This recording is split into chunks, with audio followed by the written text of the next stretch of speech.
Hi viewers, you're welcome to the last lap of the lecture series titled Characteristics of a Good Research Question.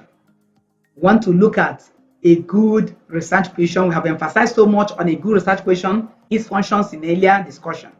Today, now we want to find out what are those things that make a research question good. And for this discussion, we are going to look at 4 characteristics, 4 qualities. So 4 qualities and 4 characteristics are considered, and these are: number 1, research questions must or should be concise. And what do I mean by that? It should be concise. It should be direct, brief, and straight to the point. You don't need to be bringing unnecessary, useless words or words that are not useful, that are not impactful, that are of no importance to that word. It should not be overworded. Then the next quality that is of importance is research questions should indicate clarity of language. Very, very important. Remember that the research question, like we said, is something that will guide you to the data you're going to generate. So if the research questions are not clear, you're going to get a wrong data. If you ask somebody, how does smoking affect learning in the school? And you say, how does smoking and drinking affect learning? You have already started making ambiguity into your language. People will be wondering on my response.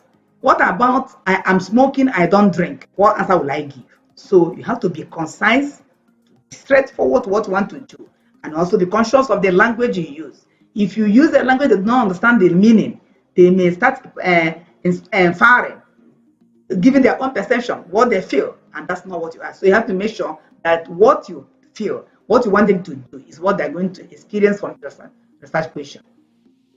There is no precise rule on the number of research questions to be formulated. Yes, we are saying that in an investigation, that there's no number of questions that a researcher is expected to have. There's no laid down rule that if you must use this or must use that. But for standard, we recommend that the minimum you can use in an official academic work should be 5. If you use 4, nobody will kill you, but it cannot give you a rich work. You can use 5 to 10, but it should not exceed 10. And before you can use 10, must be a PhD candidate when you are doing a dissertation, or when you will not at all use hypothesis. Another thing is that they should not lend themselves to only yes or no type of answers. What do we mean? There are kind of questions you will ask. Then when people are trying to respond to it, they'll be saying yes, no.